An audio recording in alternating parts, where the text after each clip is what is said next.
IT advance या जी में पूछी गई है इस बार सारे क्वेश्चन। तो ठीक है, पहला क्वेश्चन का जवाब दीजिएगा। x by m is equal to a by ap 1 plus bp at high pressure is equal to dash and at low pressure is proportional to dash।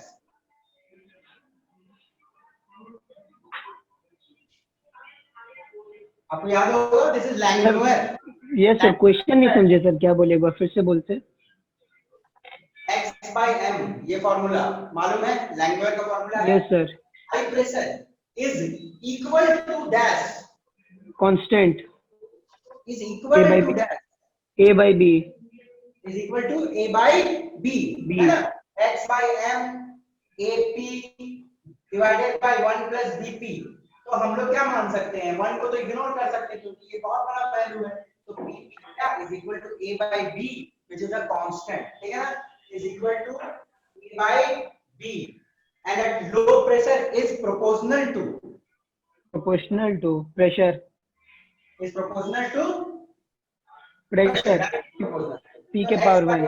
Low pressure पे हम ये वाला पार्ट को इग्नोर कर सकते हैं, तो हो जाएगा ap डिवाइडेड बाय 1, ये पार्ट इग्नोर जब होता है तो x by m, ये तो कांस्टेंट होता है, इज प्रोपोर्शनल टू p की पावर 1।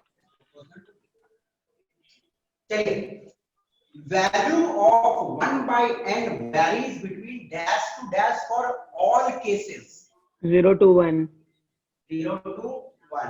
और यदि आपसे पूछा गया for probable cases 0.1 से 0.5 0.1 से 0.5, तो ऐसे क्वेश्चंस पूछे जा सकते हैं। This is a very beautiful question जो जी में 2010 के आसपास आया हुआ है कि 4 ग्राफ दी हुई थी A B C D.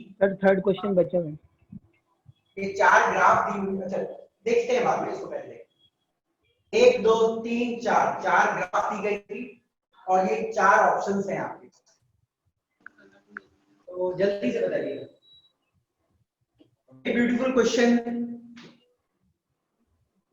Sir T क्या है वहां पे? Pressure, T sir, T temperature है ना। ये pressure is equal to constant है, टी इज टेम्परेचर।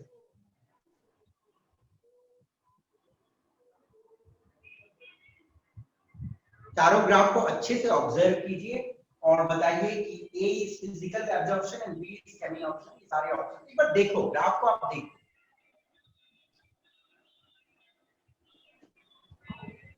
चलिए, now I will explain a little, जरा ध्यान से देखिए।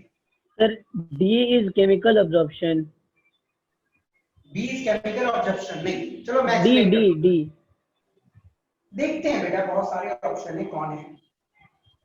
तो ये वाला जो ग्राफ है आपका, आपको मालूम है कि फिजिकल एडजॉर्प्शन जो होती है वो टेम्परेचर बढ़ने के साथ घटती है। तो देखो क्या है, टेम्परेचर इधर इंक्रीज हो रहा है तो एक्सटेंट ऑफ एडजॉर्प्शन क्या है, घटते जा रहा है ना।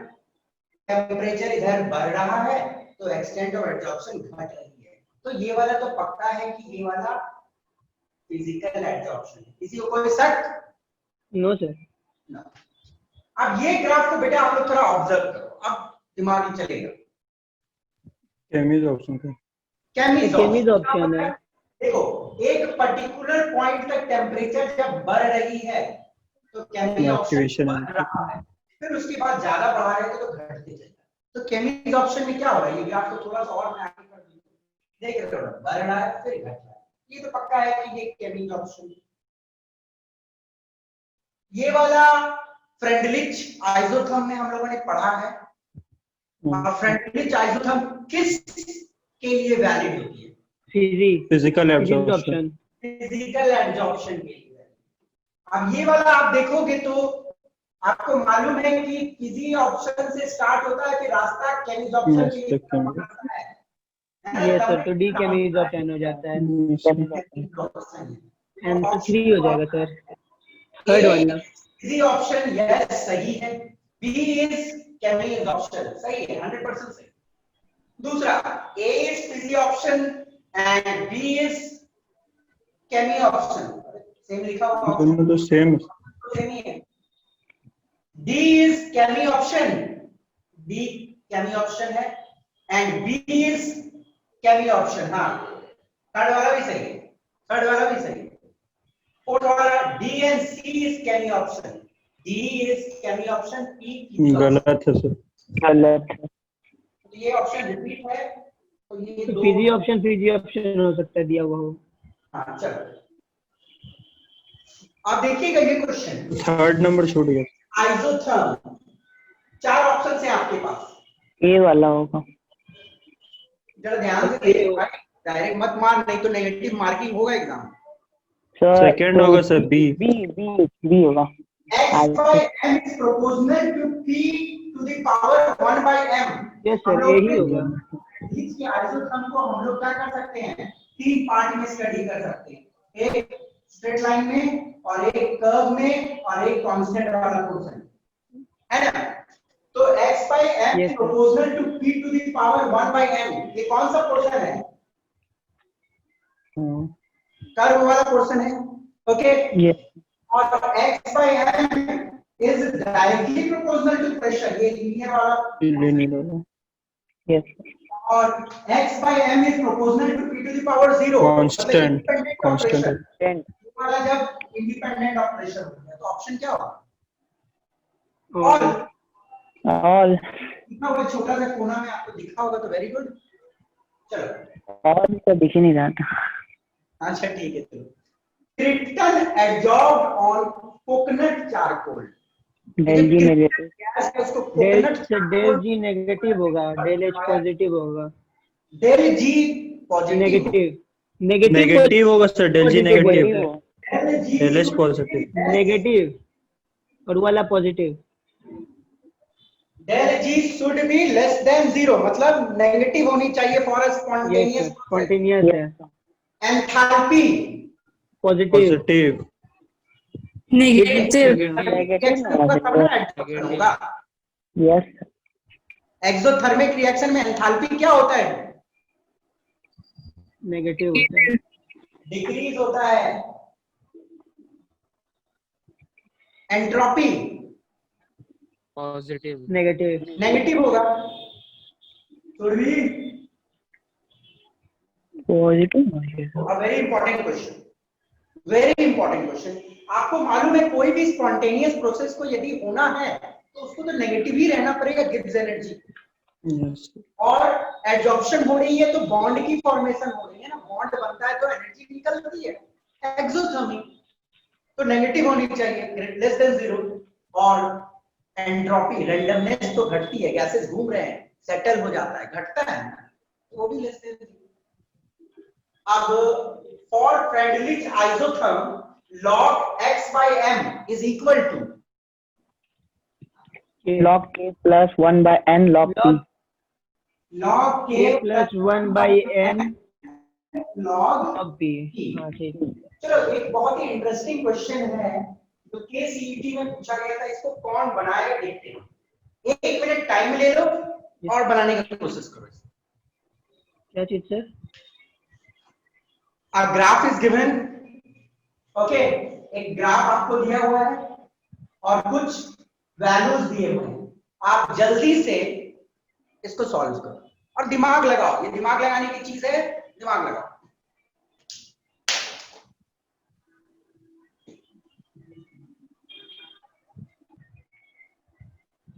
चलिए बनाइए जल्दी. Yes sir. यस. और ऐसे ही क्वेश्चन आएंगे आपके एग्जाम में.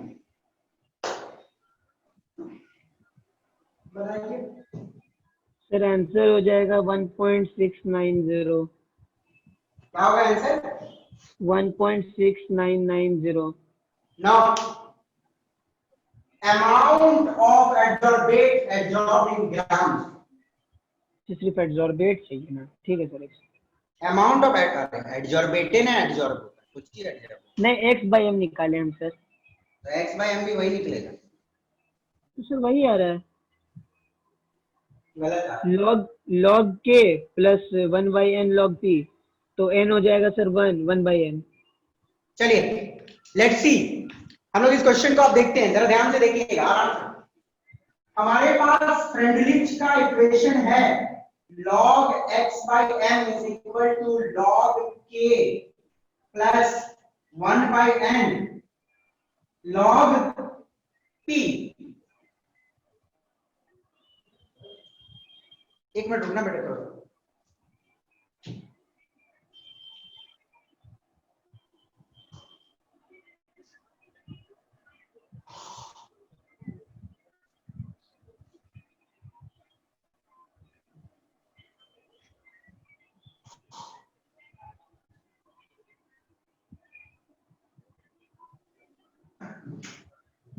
Okay, log x by m, okay, is equal to log k plus 1 by n log p। k is equal to 10 दिया हुआ है, तो k is equal to 10 बोले तो log 10, okay। 1 by n क्या होता है? स्लोप होता tan है, थीटा स्लोप होता है, that is equal to tan theta 45 degree, tan 45 1 1 into log p, log p log p, p का वैल्यू दिया हुआ 0.5, तो log 0.5 को मैं 5 into 10 to the power minus 1 लिख सकता हूँ कि नहीं लिख सकता हूँ? लिख सकता हूँ। yes sir log x by m, log 10 हुआ 1 प्लस उधर दिया हुआ है 0.699 और माइनस log 10 लिख सकते हैं ना, plus log 10 to the power -1, -1 इधर आ जाएगा, -1 log 10, तो 1 गया, log 10 कितना होता है? 1 होता है, गया, तो log x by m is equal to log 5, okay, understood. log हटा, x by m is equal to 5 gram, okay, समझ आया? yes sir very simple question, ऐसे क्वेश्चंस स्कूल एग्जामिनेशन में पूछे जा सकते, नॉट आस्क्ड, सीबीएसई ने अभी तक नहीं पूछे हैं ऐसे क्वेश्चन, मेंस में भी अभी तक ऐसे क्वेश्चन नहीं आए हैं, तो चांसेस है मेंस में ना पूछे क्योंकि सिंपल कॉन्सेप्ट बेस्ड क्वेश्चन है, तो आपके स्कूल एग्जामिनेशन में ये क्वेश्चन आएगा, तो जल्दी से इसको नोट डाउन कर लो, क्वेश्चन का एक स्क्रीनशॉट उतार लो, काम आएगी रिवीजन को। सर क्वेश्चन नंबर 3 बचा हुआ है। The slope of line in friendly isotherm is 1 by n 1 by n and y intercept is log k। चलिए मिटा दे, yes sir yes sir चलो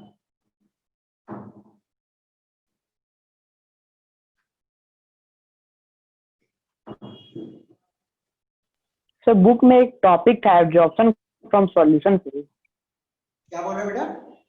सर बुक में एक टॉपिक था एब्जॉर्प्शन फ्रॉम सॉल्यूशन पे। बताएंगे ना बेटा, काहे चिंता है।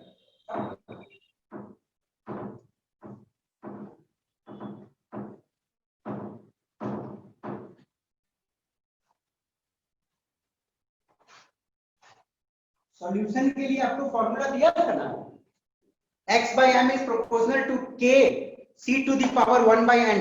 सॉल्यूशन के लिए कंसंट्रेशन लग जाएगी p के जगह, ओके, प्रेशर की जगह सिर्फ कंसंट्रेशन डाल देना। नेक्स्ट, ओके,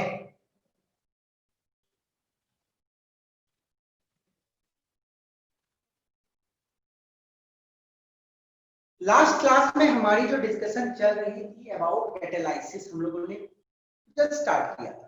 कैटालाइसिस आप सभी को मालूम है, ऐसा एक रिएक्शन जिसमें हम लोग कैटलिस्ट का प्रयोग करते हैं, ओके। और कैटलिस्ट आपको मालूम है, कैटलिस्ट एक रिएक्शन के रेट को बढ़ा भी सकता है, घटा भी सकता है। जो बढ़ाता है उसको हम लोग कौन सी कैटलिस्ट बोलते हैं? Positive catalyst. Positive catalyst. जो घटाता है उसको नेगेटिव कैटलिस्ट। Negative catalyst. और कुछ प्रोमोटर्स होते हैं, प्रोमोटर्स का मतलब होता है वो क्या करता है? कैटलिस्ट का रेट को बढ़ा देता है, कैटलिस्ट के एक्टिविटी को बढ़ाता है, पॉइजन्स कैटलिस्ट के एक्टिविटी को घटाता है। पॉइजन या प्रोमोटर अकेले कुछ नहीं कर सकता, वो रिएक्शन के रेट को बढ़ा घटा नहीं सकता है अकेले, कैटलिस्ट को होना ही है तभी प्रोमोटर या पॉइजन काम। तो ये हम लोगों ने लास्ट क्लास में देखा था। नेक्स्ट हमारी टॉपिक जो आगे बढ़ेगी, कैटालाइसिस जो होती है, it's of two types. Okay, एक होती है होमोजीनियस कैटालाइसिस और दूसरी होती है हेट्रोजीनियस कैटालाइसिस। बेटा होमोजीनियस कैटालाइसिस का मतलब क्या है ये पहले समझो। द कैटलिस्ट एंड रिएक्टेंट्स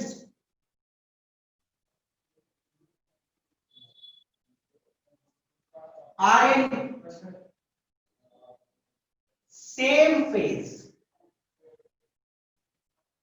देखो, जो कैटलिस्ट होते हैं और जो रिएक्टेंट्स होंगे उनको सेम फेज में रहना है।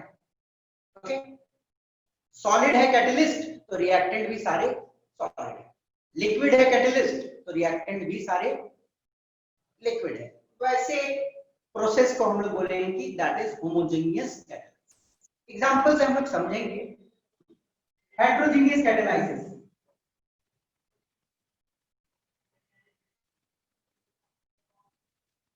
The catalyst and reactant phase is different। Okay, उनका स्टेट डिफरेंट है। तो चलो कुछ एग्जांपल देखते हैं जिससे आइडिया हमारा क्लियर हो जाए। और ये इक्वेशन बहुत इंपॉर्टेंट है आपके board examination, particularly for your board examination it's very important. तो सबसे पहले हम लोग होमोजीनियस कैटालाइसिस ही देखते हैं।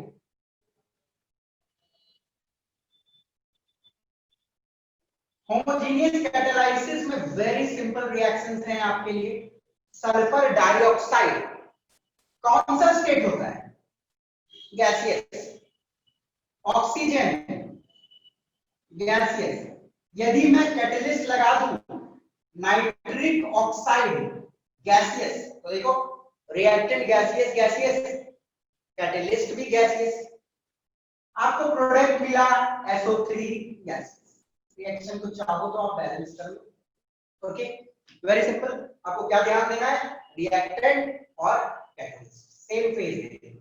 This is homogeneous catalysis. Next example देखें। यदि हम लोग C12H22 O11, this is in liquid state, इसको सुक्रोज बोलते हैं। ओके, इसकी हम लोग हाइड्रोलाइसिस करेंगे। सुक्रोज की सॉल्यूशन है, वाटर लिक्विड स्टेट में है, लिक्विड स्टेट, इसको आप एक्वस बोल सकते हो। ओके, तो दोनों लिक्विड फेज में। अब मैं एक कैटलिस्ट लगाता हूं H2SO4। ओके, H2SO4 यदि H+ आयंस प्रेजेंट होंगे तो इसकी भी तो एक्वस होती है स्टेट, तो इस रिएक्शन की स्पीड जो होती है वो बढ़ जाती है। तो प्रोडक्ट जो बनते हैं C6H12O6, दिस इज ग्लूकोज, और C6H12O6, दिस इज फ्रुक्टोज। आप बोलोगे सर फॉर्मूला सेम है, ग्लूकोज फ्रुक्टोज आइसोमर्स होते हैं, आपको मालूम है, ठीक है। तो ग्लूकोज बनती है और फ्रुक्टोज बनती है जब हाइड्रोलाइसिस की जाती है सुक्रोज की in presence of acidic medium, और एसिडिक मीडियम रहेगा तो स्पीड अच्छी रहती है। और यदि देखो आप CH3 C double bond O CH3, क्या नाम है इसका? Methoxy methane, ethoxy methane plus water liquid, ये वाला लिक्विड, ठीक है ना। मिथाइल एसीटेट नॉर्मल नेम होगा और IUPAC नेम क्या होगा बच्चे से पढ़ लो भाई, ठीक है। Liquid, this is liquid, liquid state है, मैं लगा दिया HCl एक्वस। तो ये वाला बना, देखो क्या, CH3COO यहां से निकला और एक H यहां से निकला, CH3COOH, ठीक है ना, एसिटिक एसिड। और क्या बच जाएगा, CH3 और OH बच जाएगा, CH3OH, तो बन जाएगा मिथानॉल। ओके, तो यहाँ पे ध्यान देना क्या, ये भी लिक्विड स्टेट, ये भी लिक्विड स्टेट, कैटलिस्ट जो है वो भी एक्वस स्टेट है, मतलब लिक्विड फेज है, तो आपकी बनेंगे प्रोडक्ट। ओके, तो दिस इज द स्टोरी है। ये 3 एग्जांपल मिनिमम आपको दिमाग में रखनी है, and next we will see heterogeneous catalysis. तो हेटेरोजेनियस कैटालाइसिस के कुछ एग्जांपल्स हम लोग देखते हैं। ओके, चलो सल्फर डाइऑक्साइड को एक और तरीके से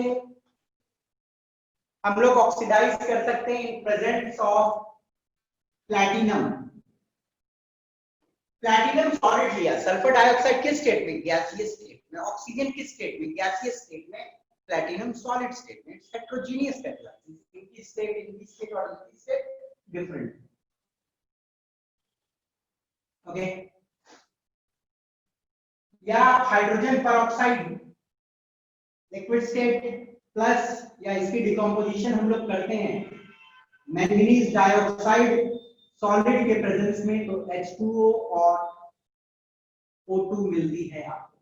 तो देखो liquid state solid state different है ना स्टेट, तो heterogeneous catalysis. Next one is important, आप लोग बहुत बार पढ़े हुए हो, Haber's process. Nitrogen is gas, hydrogen is gas, जो कैटलिस्ट लगती है आयरन कैटलिस्ट लगती है, सॉलिड।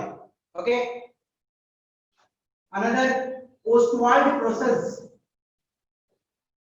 ओस्टवाल्ड प्रोसेस मालूम है ना, नाइट्रिक एसिड बनाने के लिए यूज किया जाता है। तो इस प्रोसेस में हम लोगों का एक स्टेप होता है जहां पे हम लोग एमोनिया को ऑक्सीडाइज करवाते हैं, एमोनिया को ऑक्सीडाइज करवाते हैं in presence of platinum solid, और आपको प्रोडक्ट मिलता है NO और H2O। बैलेंसिंग पार्ट 4 5 लगेगा, 4 6 लगेगा, ये थोड़ा देख लेना, ठीक है। एमोनिया गैस है, ऑक्सीजन गैस है, प्लैटिनम सॉलिड है, heterogeneous catalysis. Okay, got it. और एक जूनियर क्लासेस में भी आप लोगों ने पढ़ा है,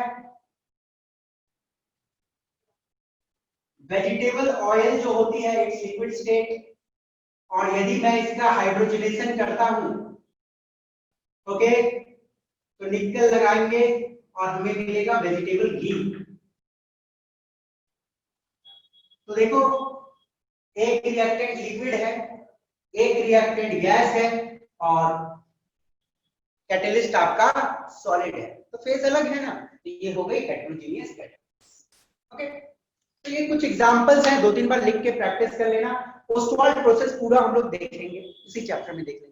ये एक स्टेप है ओस्टवाल्ड प्रोसेस की, जहां पे अमोनिया को ऑक्सीडाइज किया जाता है इन प्रेजेंस ऑफ प्लैटिनम, तो आपको मिलता है नाइट्रिक ऑक्साइड और वाटर।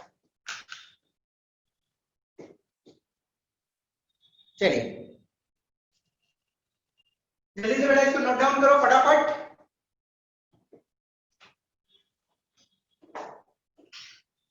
हो गया सर। हो गया, गुड।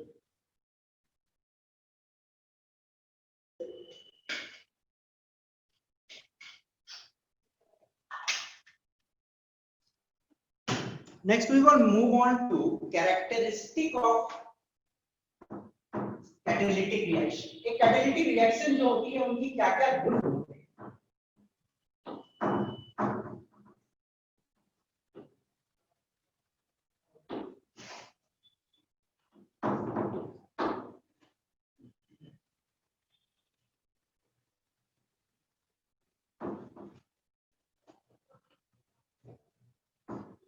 चलो, characteristic of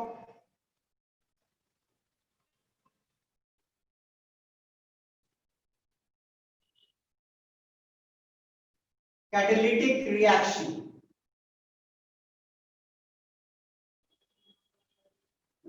Okay, the first one we will see mass and composition of catalyst remains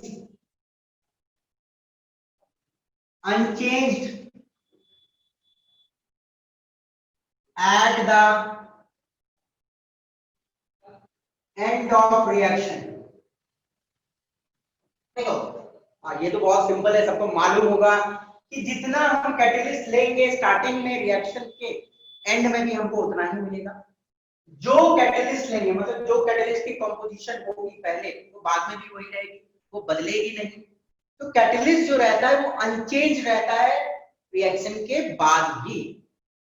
और आपको एक छोटा सा चीज और ध्यान रखना है कि फिजिकल अपीयरेंस बदल सकता है। मतलब थोड़ा सा आपने लिया होगा, हो सकता है मतलब चमकता हुआ लिया होगा तो रिएक्शन के एंड में हो सकता है थोड़ा सा काला, ऐसा हो सकता है। Okay, 1 minute I am coming बेटा।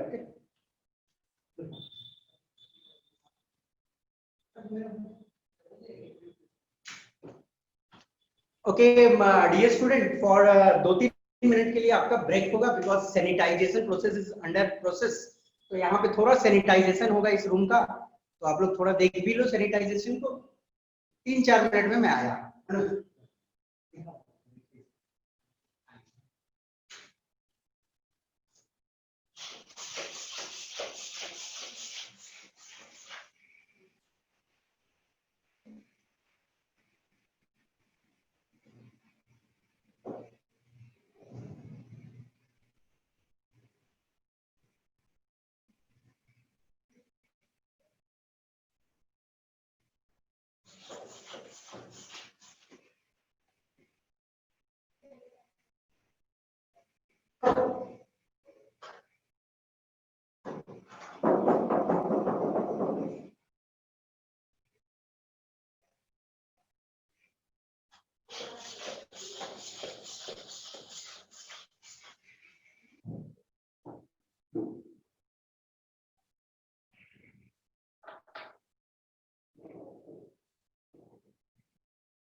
चलिए, तो हो गया सैनिटाइजेशन।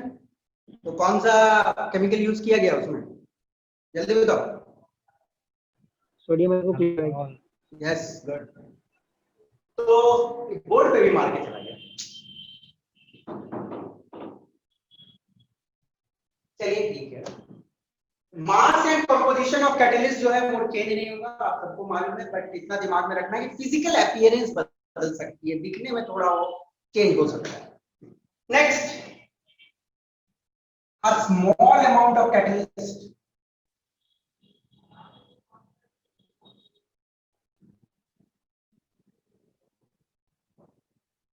can catalyze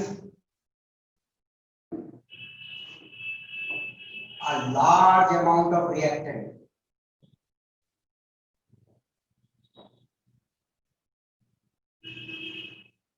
मालूम है कैटलिस्ट बहुत कम लोग है ना, हल्का सा ही कैटलिस्ट सफिशिएंट होता है बहुत ज्यादा लार्ज अमाउंट ऑफ रिएक्टेंट को कैटलाइज करने के लिए। तो कैटलिस्ट आपको ज्यादा लेने की जरूरत नहीं है, हल्का सा ही लोगे, रिएक्शन आप करवा सकते हो बहुत ज्यादा अमाउंट ऑफ रिएक्टेंट।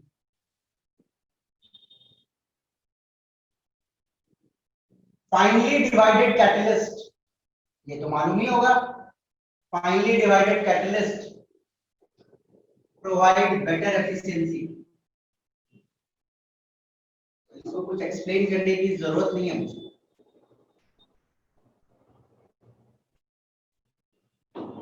कोई दिक्कत? सबको मालूम है ना, सरफेस एरिया बढ़ जाती है।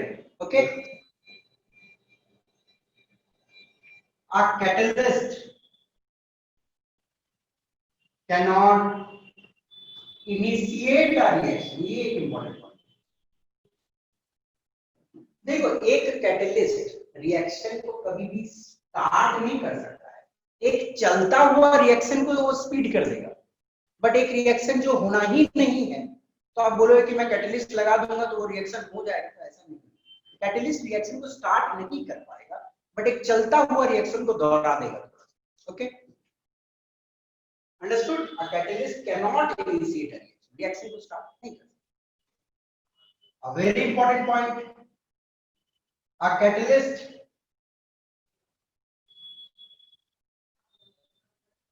does not disturb the equilibrium concentration,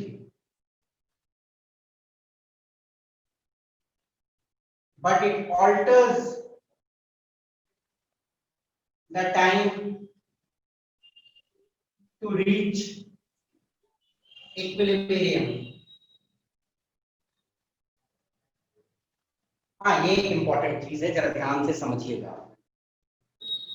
एक कैटलिस्ट जो रहती है ना, वो जस्ट क्या करता है, इक्विलिब्रियम तक पहुंचने का समय को आइदर इंक्रीज कर देता है या आइदर डिक्रीज कर देता है, बट इक्विलिब्रियम पे रिएक्टेंट की और प्रोडक्ट की जो कंसंट्रेशन रहती है उसको अफेक्ट नहीं करता है, वो उतनी ही रहेगी। ओके, एक ग्राफ से हम लोग इसको समझते हैं, बहुत इंपॉर्टेंट ग्राफ है और मजेदार ग्राफ भी है। देखिएगा, मैं एक ग्राफ बना रहा हूं for rate of reaction, rate of reaction versus time. ठीक है,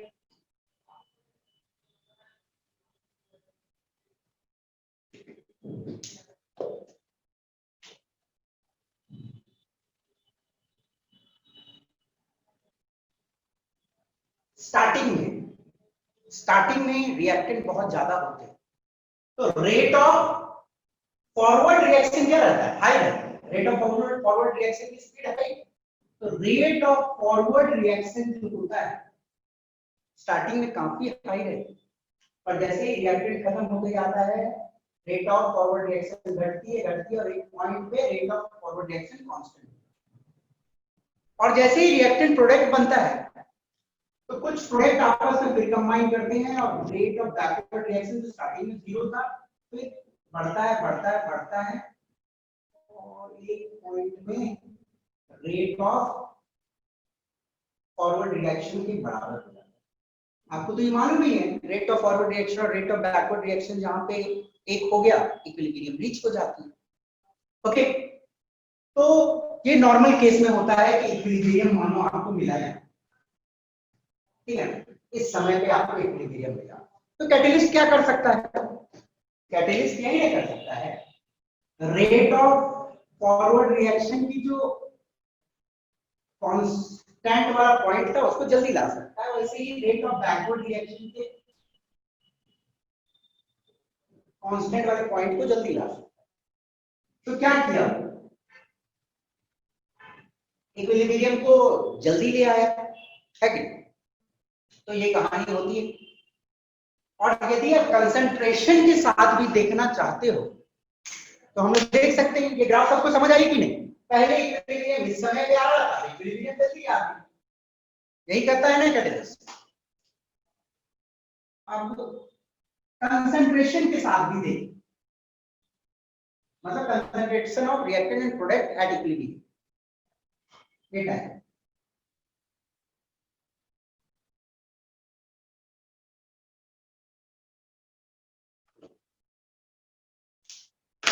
सपोज कीजिए कि ये रिएक्टेंट की कंसंट्रेशन तो काफी हाई रहती है ना स्टार्टिंग में, तो यहीं से स्टार्ट होता है और आस्ते आस्ते रिएक्टेंट की कंसंट्रेशन घटती जाती है और एक पॉइंट पे फिर वो कांस्टेंट हो जाता है। बट दिस इज रिएक्टेंट की स्टार्टिंग में कंसंट्रेशन बहुत ज्यादा है, आस्ते आस्ते घटती है और एक पॉइंट पे वो कांस्टेंट होता है। प्रोडक्ट स्टार्टिंग में जीरो रहता है, समय जैसे बढ़ती है प्रोडक्ट बढ़ता है और एक पॉइंट पे कांस्टेंट हो जाता है। ओके, बट कैटलिस्ट क्या करेगा? ये जो आई है यहाँ पे, देखो यहाँ से मानो कि इस टाइम पे कंसंट्रेशन जो है वो रुक जा रहा है, मतलब कांस्टेंट हो जा रहा है। बट आपने कैटलिस्ट मानो लगा दिया, तो कैटलिस्ट क्या कर सकता है? ये जो स्ट्रेट हुआ उसको जल्दी करवा दो,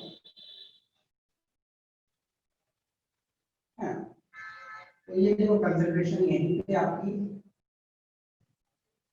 कांस्टेंट हो गई। बट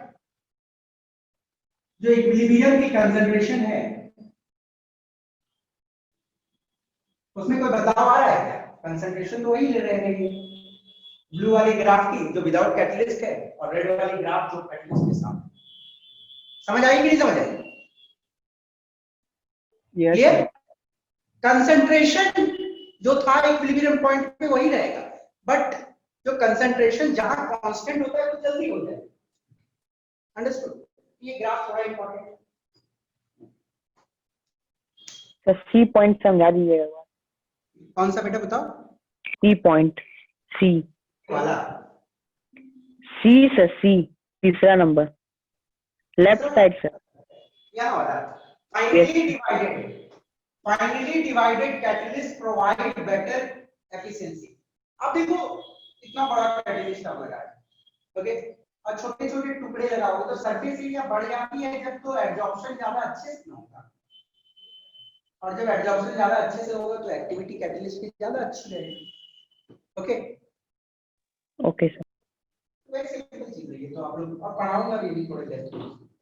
तो ये तो हो गई आपकी कहानी कि कैटलिस्ट इक्विलिब्रियम को जल्दी या लेट से लाएगा, बट वो कंसंट्रेशन को अफेक्ट नहीं करता, वो होती है। One more important time, catalyst की जो एक्टिविटी होती है ना वो एक पर्टिकुलर टेम्परेचर पे बड़ा अच्छा है, and that temperature is known as optimum temperature. तो catalyst catalytic activity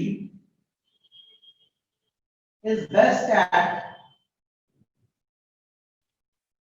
optimum temperature, best at a particular temperature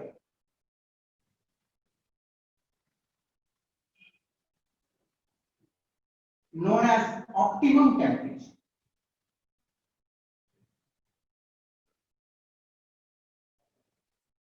तो ऑप्टिमम टेम्परेचर आप किसको बोलोगे? ऑप्टिमम टेम्परेचर हम उस टेम्परेचर को बोलेंगे जिस टेम्परेचर पे कैटलिस्ट की एक्टिविटी जो है वो बेस्ट है। ओके, तो catalytic activity is best at a particular temperature, और उस पर्टिकुलर टेम्परेचर रेंज को हम बोलेंगे ऑप्टिमम टेम्परेचर। Got it? चलो जल्दी से इसको नोट डाउन कर लो फटाफट। हो गया सर। हो गया सर। चलिए आगे बढ़ते हैं।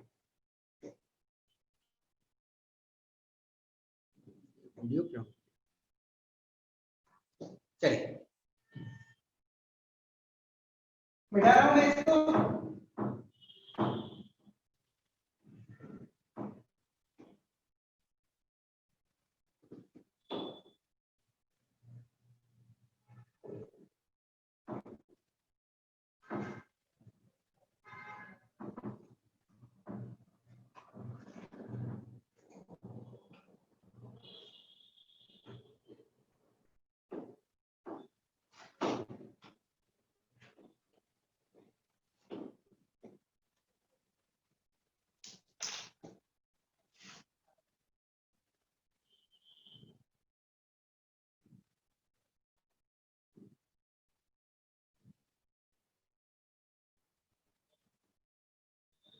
देखो बेटा, सरफेस केमिस्ट्री से जो भी क्वेश्चन आता है ना, बहुत ही कॉन्सेप्चुअल क्वेश्चन पूछेगा, डायरेक्ट क्वेश्चन रहती है। तो ये क्वेश्चन तो आपके कम से कम कॉम्पिटिटिव एग्जाम में नहीं छूटने चाहिए। इस चैप्टर को थ्रूली जितना नोट्स दे रहा हूँ उतना पढ़ लेना, जितना क्वेश्चन करवा रहा हूँ वो सारे कर लेना, काफी रहेगी, और कुछ एक्स्ट्रा को करने की जरूरत नहीं है। और दिस क्वेश्चन जो इस चैप्टर से जो क्वेश्चन आएगा should be a confirm question, आपको मार्क्स पाना ही है। ऑटो कैटालाइसिस, ऑटो कैटालाइसिस क्या होती है?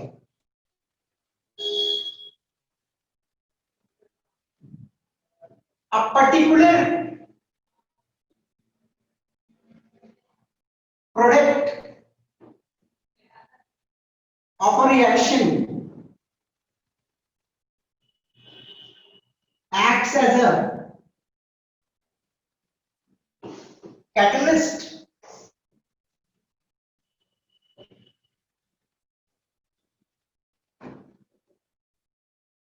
for that reaction.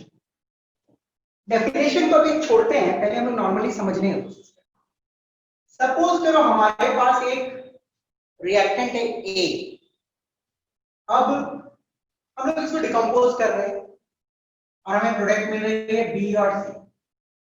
अब ये जैसे ही बी बन रहा है वैसे ही हम देख रहे हैं कि रिएक्शन की स्पीड बढ़ने लग रही है। तो मतलब क्या हो रहा है, ये जो बी प्रोडक्ट है वो कैटलिस्ट के तहत एक्ट कर रहा है इस रिएक्शन के लिए। ओके, अपनी ही प्रोडक्ट इस रिएक्शन के लिए कैटलिस्ट की तरफ एक्ट कर रहा है। तो ऑटो कैटालाइसिस क्या होगी? A particular product of a reaction, कोई भी एक पर्टिकुलर प्रोडक्ट एक रिएक्शन की एक्ट करती है कैटलिस्ट की तरह उस रिएक्शन के लिए। ओके, तो B is providing auto catalysis.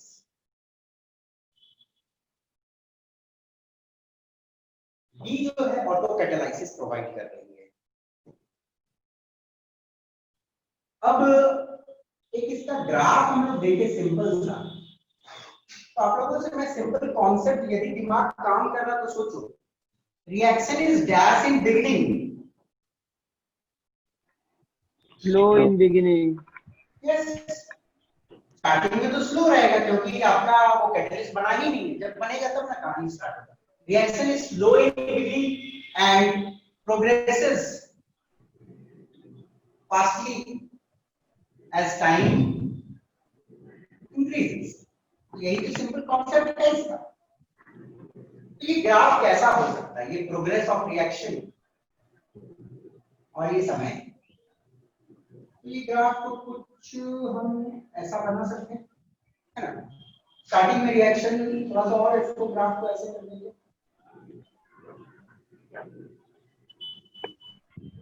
तो यहां से बोल सकते हो कि auto catalysis start. Sir increasing graph ना होगा ये, तो जाके फिर कांस्टेंट हो जाएगा।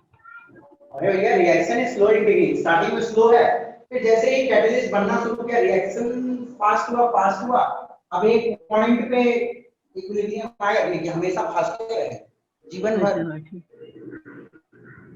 अरे एक पॉइंट तो आएगा ना कुछ इस तरह। यस सर वही। तो यहाँ पे स्टार्ट ऑफ एनालिसिस अचानक ग्राफ देखो भागना शुरू कर दिया। ओके सर नेगेटिव सिंपल इसका ऑटो रिएक्शन कैटालिसिस नहीं देखो, हो सकता है? इंपॉर्टेंट है ये वाली। बोल रहे सर नेगेटिव ऑटो कैटालिसिस नहीं हो सकता है?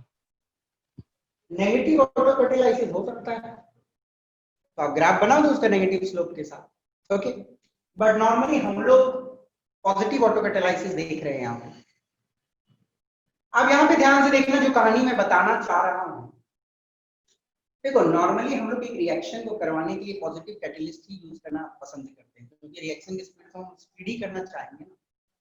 बट हाँ कुछ केसेस होते हैं जो काफी फास्ट होते हैं, उसको कम करने के लिए पॉइजन्स लगाते हैं। अब चलिए कहानी पे आ रहे हैं। एक इंपॉर्टेंट रिएक्शन है जो आपके सिलेबस से रिलेटेड है।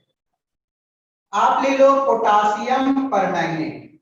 ओके इसके 2 मॉलिक्यूल्स ले लो। आप ले लो 5 मॉलिक्यूल H2C2O4, क्या नाम है इसका? Oxalic acid. Oxalic acid. 3 molecule ले लो आप सल्फ्यूरिक एसिड।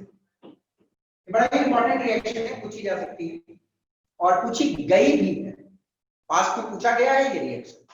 तो ध्यान से देखो, आप एक काम करो, 2 पोटासियम यहां से उठा लो और एक सल्फेट उठा लो। 3 सल्फेट है ना, एक सल्फेट उठा लो, तो 2 पोटासियम एक सल्फेट आपकी K2SO4 बन सकती है। प्लस ये जो Mn है, एक SO4 तो निकल गया, 2 SO4 बची हुई है, तो 2 Mn और 2 SO4 है, तो 2 MnSO4 बनती है। ये MnSO4 क्या है? यही ऑटो कैटालाइसिस प्रोवाइड करती है। अंडरस्टूड? साथ में और क्या बनेगा? 5 to the 10 और 3 to 6, 16 हाइड्रोजन है, तो आपका 8 वाटर के मॉलिक्यूल्स भी बनेंगे और carbon dioxide 5 to 10, 10 carbon dioxide बनेगी। Okay, the major thing to remember is in this reaction is कि catalysis कौन provide कर रहा है यहाँ पे ऑटो वाला? Manganese sulphate. Okay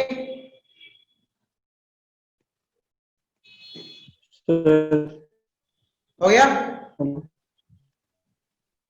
simple thing है, बहुत सिंपल है। बता दिए आंसर लीव हो गया क्या बोल रहे बेटा? कुछ ग्राफ पूछ बता दीजिए लीव हो गया। ये वाला फिर से बता दे। सर बोले ग्राफ है वो रिपीट कर। हाँ ग्राफ सर ग्राफ रिपीट कर दिए, मेरा छूट गया सब वो लीव हो अच्छा गया कनेक्ट हो गया था। ग्राफ बता दे सर, ऑडियो नहीं आ रहा। स्टार्टिंग में स्लो होगी। ऑटो कैटालाइसिस क्या होती है? जब तक आपका एक पर्टिकुलर प्रोडक्ट जो कैटलिस्ट के तहत बिहेव कर रहा है वो नहीं बनेगा, तब तक ये रिएक्शन स्पीड नहीं। जैसे ही ये प्रोडक्ट बन गया तो ये कैटलिस्ट के तहत एक्ट करेगी इस रिएक्शन के लिए और डिकम्पोजिशन फास्ट होगा। तो स्टार्टिंग में तो प्रोडक्ट बनी नहीं ना, तो स्टार्टिंग में स्लो होगी रिएक्शन, ठीक है ना, स्लो जा रहा है रिएक्शन में, फिर अचानक ये रिएक्शन स्पीड पकड़ा ना, ओके, फिर वो अपने नॉर्मल इक्विलिब्रियम पॉइंट पे जाता है। तो ऑटो कैटालाइसिस में टाइम के साथ क्या होता है? देखो इस टाइम तक क्या होता है? आस्ते आस्ते बढ़ रहा है और यहाँ के बाद अचानक ये स्पीड बढ़ गया, तो यहाँ पे स्टार्ट ऑफ ऑटो कैटालाइसिस। आप बोलोगे सर रिएक्शन थोड़ा देर बाद क्यों स्पीड पकड़ा? क्योंकि थोड़ा देर बाद इसलिए पकड़ा क्योंकि ये कैटलिस्ट तो बनी थोड़ा देर बाद ही ना। Okay understood? Yes sir, thank you sir. मिटा दे? Yes sir.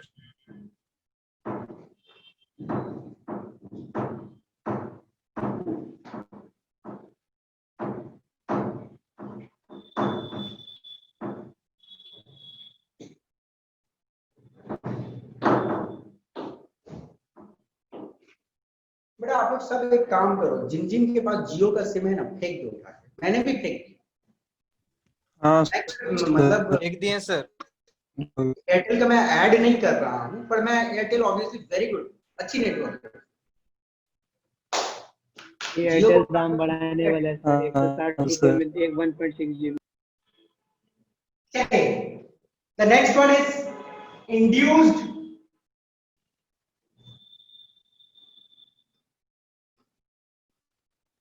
catalysis. Induced catalysis क्या होती है, इसको हम लोग समझेंगे थोड़ा एक सिंपल एग्जांपल से, फिर आते हैं फुल पोर्शन पे। सपोज करो मैंने आग जलाया, ठीक है ना, आग जलाया। जब आग जलाया है यहाँ पे, तो ऑब्वियसली इस आग की टेम्परेचर तो बढ़ी हुई है, और ये जो लकड़ी है इसका भी टेम्परेचर बढ़ा हुआ है। अब मानो मैं यहाँ पे खड़ा हूं, मेरे शरीर में तो कोई आग नहीं लगाया, फिर भी मेरा शरीर हॉट होगा कि नहीं? Yes. होगा सर। क्यों हॉट हो रहा है?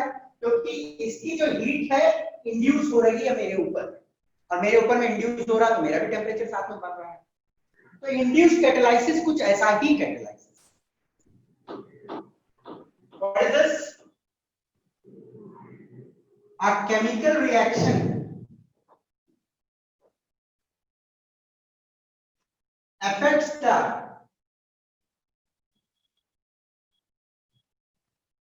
rate of another chemical reaction.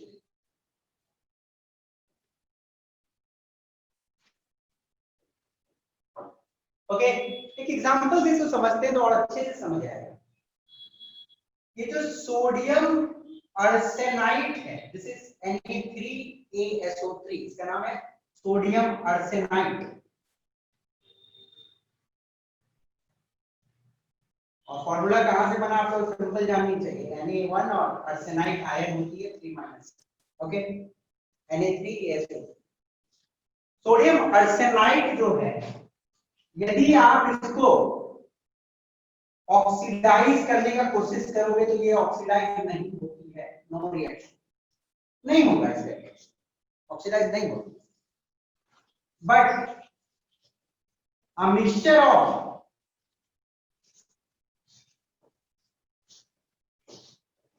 sodium arsenite and sodium sulfite, sodium arsenite and sodium sulfite when oxidized in presence of air, reaction happens। सिर्फ इसको अकेले लेके आप ये रिएक्शन करने की कोशिश करो तो ये रिएक्शन नहीं होता है। बट मैं सोडियम आर्सेनाइड और सोडियम सल्फाइड का मिक्सचर बना और फिर दोनों को ऑक्सीडाइज करवाने की कोशिश कर रहा हूं तो रिएक्शन होती है। कैसे होती है? ये जो सोडियम सल्फाइड है ये पहले ऑक्सीडाइज हो जाता है और बन जाता है सोडियम सल्फेट, और जैसे ही सोडियम सल्फेट बनने शुरू हो जाती है तो इसकी भी ऑक्सीडेशन होनी शुरू हो जाती है। सोडियम आर्सेनाइड भी हाफ ऑक्सीजन लेता है और सोडियम आर्सेनेट बन जाता है। ओके, देखो ये रिएक्शन हो गई, मैंने मिक्सचर रखा हुआ था, एयर पास किया, जैसे ही ये रिएक्शन स्टार्ट हुआ ये इसको इंड्यूस किया और ओके, तो अ chemical reaction affects the rate of another chemical reaction, affect कर रहा है ना यहाँ। Okay, I suppose very simple concept induced catalysis का आपको समझ आ चुका होगा। नोट डाउन करो, आगे बढ़ते हैं to a very important topic. मिटा दो। Yes, sir.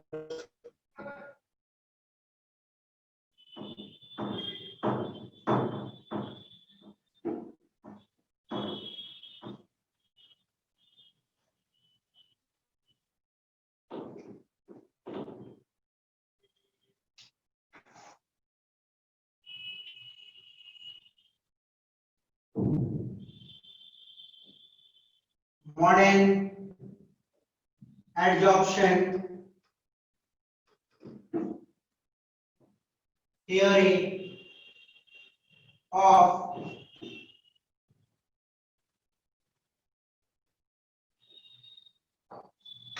catalysis। Adsorption theory of catalysis।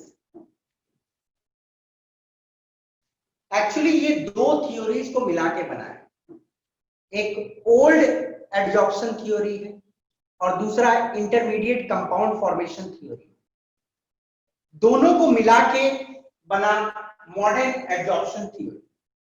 चलो हम लोग देखते हैं कि ओल्ड एडजॉर्प्शन थ्योरी क्या बोलती है और इंटरमीडिएट एडजॉर्प्शन थ्योरी तो हल्का फुल्का आप लोगों ने केमिकल काइनेटिक्स में पढ़ा ही। तो चलो देखते हैं क्या होता है। सपोज करो ये कैटलिस्ट की मॉलिक्यूल्स, ओके, ये कैटलिस्ट की मॉलिक्यूल्स,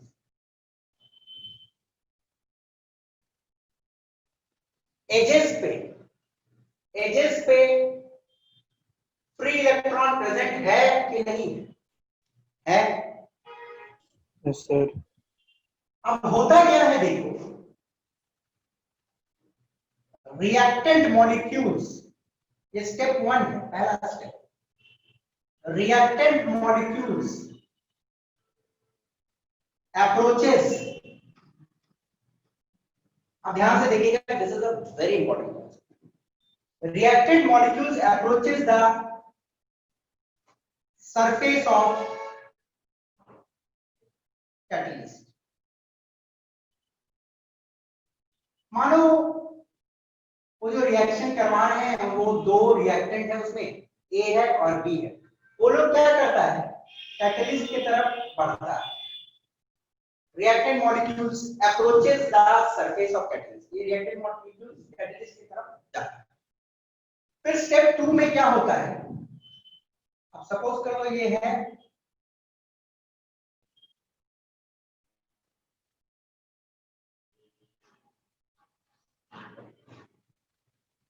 नेक्स्ट स्टेप में क्या होती है, एडजॉर्प्शन ऑफ reactant molecule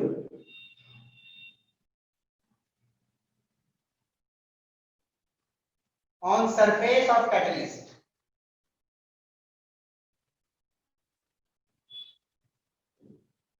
ये जो रिएक्टेंट मॉलिक्यूल इसके पास आ रही है वो एडजॉर्ब हो जाती है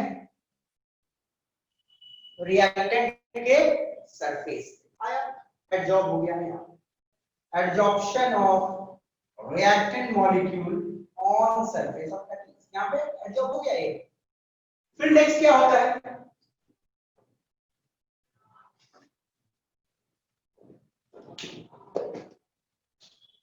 थर्ड स्टेट में occurrence of chemical reaction on surface of catalyst। ये जो सरफेस कैटलिस्ट की है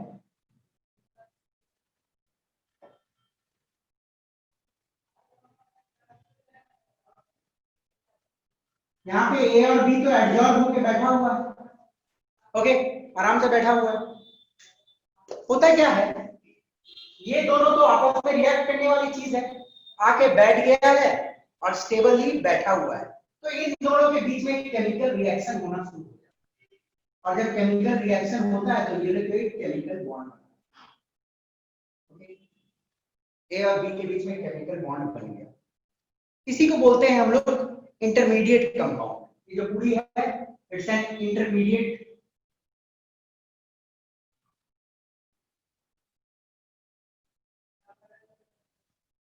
और आपको मालूम ही है, आप लोगों ने पढ़ा हुआ है कि इंटरमीडिएट जो होती है वो स्टेबल नहीं, ओके, इंटरमीडिएट स्टेप जो होती है वो स्टेबल नहीं। एक्चुअली क्या होता है, ये जो केमिकल बॉन्ड जैसे ही बनता है ये केमिकल बॉन्ड काफी स्ट्रॉन्ग है, तो इसका क्या होता है, ये जो पुरानी एडजॉर्प्शन है इस बॉन्ड के तहत इसका मोह माया खत्म हो जाता है और जैसे ही इसके प्रति इसका मोह माया खत्म होता है तो ये बोलता है कि हम उससे रिश्ता तोड़ेंगे और एक नया रिश्ता लेके भागने की कोशिश करते हैं। तो होता क्या है, डिजॉर्प्शन होती है। डिजॉर्प्शन होता है प्रोडक्ट मॉलिक्यूल्स का, ये तो प्रोडक्ट बन गई है, डिजॉर्प्शन ऑफ प्रोडक्ट मॉलिक्यूल्स। तो फोर्थ स्टेप में होगी desorption of product molecules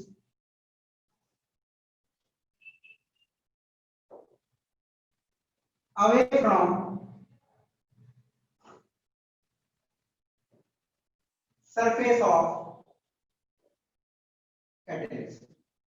तो यदि डायग्रामेटिकली थोड़ा सा देख ही लिया जाए, सब डायग्राम बनाइए, इसको बना ही लेते।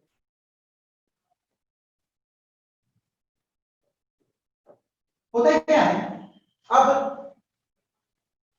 इनका मोह माया ये बॉन्ड से खत्म, नया रिश्ता बना, तो नया रिश्ता में ज्यादा इंटरेस्ट होता है ना, तो इंटरेस्ट बना हुआ है, ये रिश्ता खत्म, भागा इधर, डिजॉल्व होता है, भागता है, दूर भाग निकल जाता है, डिजॉल्व हो जाता है। Desorption of product molecule away from surface of catalyst से दूर। फिर क्या होता है, site is vacated for new reactant molecules,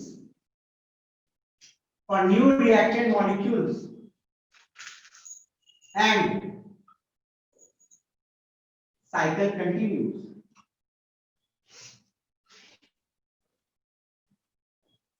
देखिए क्या, अब ये साइट तो वेकेट हो गया, और साइट जैसे ही वेकेट हो जाता है, नए रिएक्टेंट के मॉलिक्यूल्स इसमें आके क्या कर सकते हैं, चिपक कर सकते हैं, और साइकिल जो है फिर से कंटिन्यू होती है, नए रिएक्टेंट मॉलिक्यूल आके चिपकते हैं और फिर निकलते हैं और प्रोडक्ट बनते जाती है।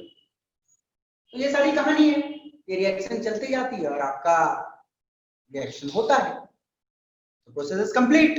तो एडसॉर्प्शन में क्या हो रही है, कैटालाइसिस में पहले सामने आया, एडसॉर्ब हुआ, एडसॉर्ब होने के बाद इंटरमीडिएट बनी, इंटरमीडिएट तो स्टेबल नहीं होता है, फिर टूटता है, दूर जाता है, नए मॉलिक्यूल्स फिर आके बैठेंगे, रिएक्शन चलता रहेगा। ओके, तो ये है कहानी modern adsorption theory. Simple step से दिमाग में रखना, 2 नंबर का क्वेश्चन बोर्ड एग्जामिनेशन में आ सकता है। Okay, note down.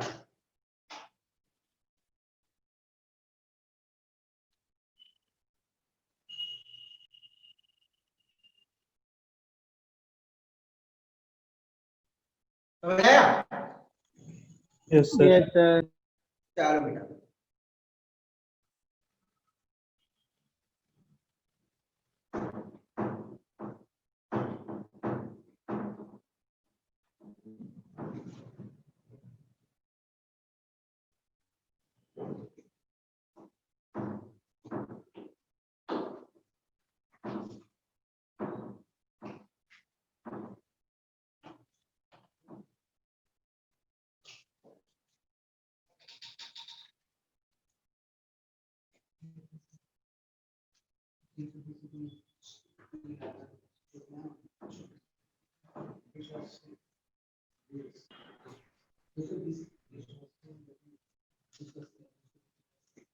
देखो अब क्या है, कुछ इंपॉर्टेंट प्रोसेसेस हैं जिसको हम लोग देख लेते हैं।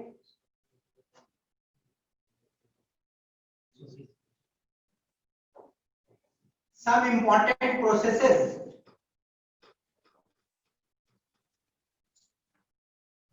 and catalyst used।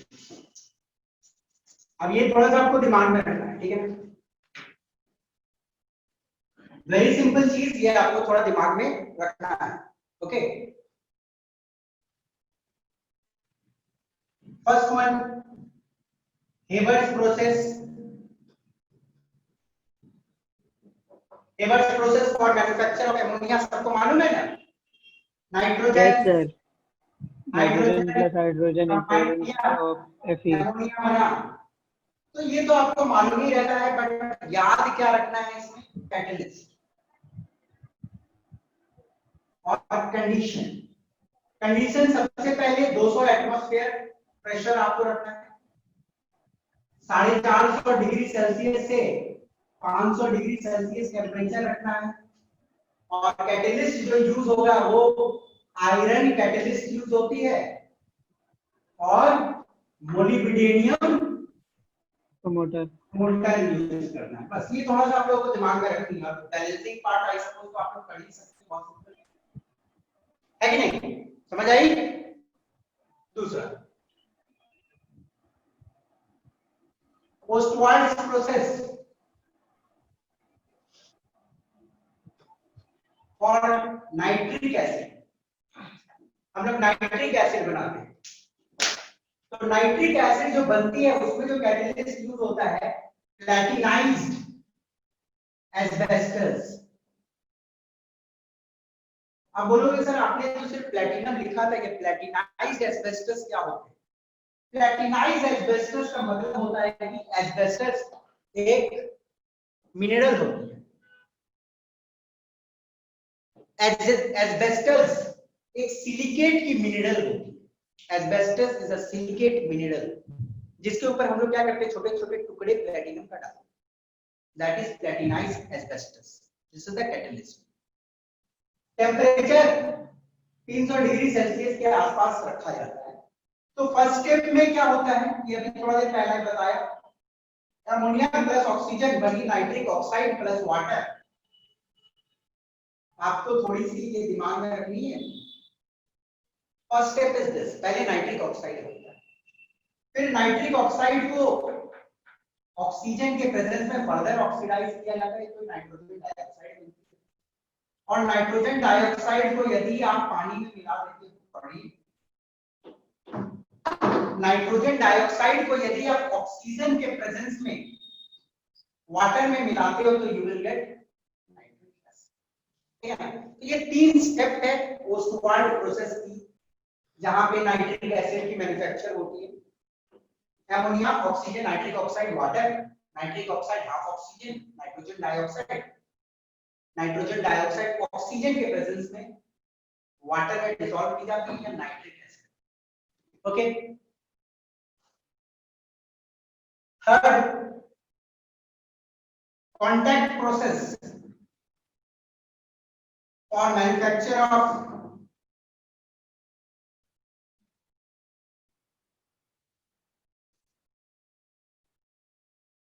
sulfuric acid। ये इंपॉर्टेंट है। इसमें सबसे पहले हम लोग क्या करते हैं, सल्फर डाइऑक्साइड और ऑक्सीजन का रिएक्शन करवाते हैं, सल्फर ट्राइऑक्साइड बनती है। सल्फर ट्राइऑक्साइड में जो आपको यूज करना है, देखो ये थर्ड पॉइंट यहाँ पे है। ओके, जो आपको कैटलिस्ट यूज करना है दैट इज सेम प्लैटिनाइज्ड एस्बेस्टस और टेम्परेचर होगी 400 से 450 डिग्री से। अब SO3 को आप सल्फ्यूरिक एसिड में डिसॉल्व करोगे। देखो ध्यान देना, SO3 को सल्फ्यूरिक एसिड में डिसॉल्व किया जाता है तो मिलता है H2SO7, जिसको हम लोग ओलम बोलते हैं। Olam is also fuming sulphuric acid. Okay, sulphur trioxide को डायरेक्ट पानी में मत मिलाइयो, गड़बड़ होगा। H2SO4 में तो आपको मिलेगा ओलम। ओके, अब ओलम को फर्दर डाइल्यूट करोगे, फर्दर डाइल्यूट करते हैं ओलम को, तब हमको मिलती है 2 molecules of H2। Okay, okay, reaction को बैलेंस कर सकते हो, 2 ही मॉलिक्यूल बनेगा। तो ये ध्यान देना है, क्योंकि जूनियर क्लासेस में आप लोग पढ़ते आते हो कि सल्फर ट्राइऑक्साइड को डायरेक्ट पानी में डालो सल्फ्यूरिक एसिड मिलेगी, नहीं, पहले हम लोग सल्फ्यूरिक ही एसिड में डिसॉल्व करते हैं कांटेक्ट प्रोसेस में। तो ओलम मिला, ओलम को हम लोग जब डाइल्यूट करेंगे तो 2 मॉलिक्यूल ऑफ सल्फ्यूरिक एसिड मिलेंगे। तो ये कहानी है आपका, सिंपल। एक और है तो आप देख ही लो, जो बोलते हैं हम लोग lead chamber process. Lead chamber process